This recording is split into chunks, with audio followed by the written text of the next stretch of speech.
Hello to all my amazing viewers, welcome back again. Join me today. Let's make delicious chocolate pancake.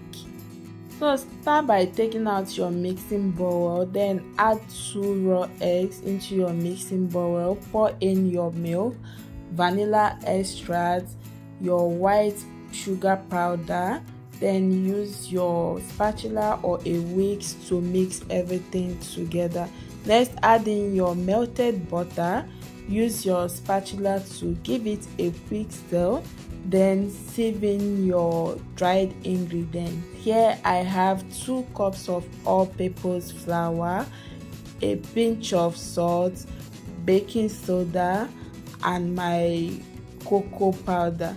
Make sure you are using unsweetened cocoa powder. One of the reasons why you should sieve your dried ingredient while making your pancake is to make sure that there is no lumps in your pancake batter once you start mixing. So next, use a whisk or a spatula to mix the dried and the wet ingredients together. And while mixing, you can also add water gradually while you mix until you form a perfect batter for your pancake.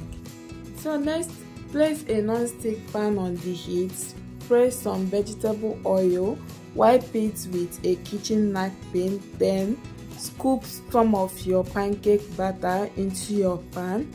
Let it cook until it forms bubbles, then use your spatula to flip it and let it cook for 4 minutes on a low heat.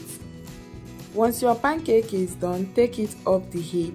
Repeat the same process with the remaining pancake batter until you finish everything.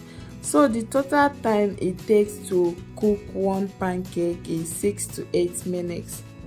So my chocolate pancake is ready now. As you can see, it came out soft, fluffy and delicious at the same time. This is perfect for breakfast, or you can even have it for your dinner. You can top your chocolate pancake with some melted chocolate or honey. So for mine, I'm going to be topping it with melted chocolate and sugar sprinkles. And if you like this fluffy and soft pancake recipe, you can also give it a try. A big shout out to all my YouTube subscribers and my Facebook followers. Thanks for always supporting me. And if you haven't subscribed to my channel and follow me on my Facebook page, please do. Don't forget to like and share this video. Bye.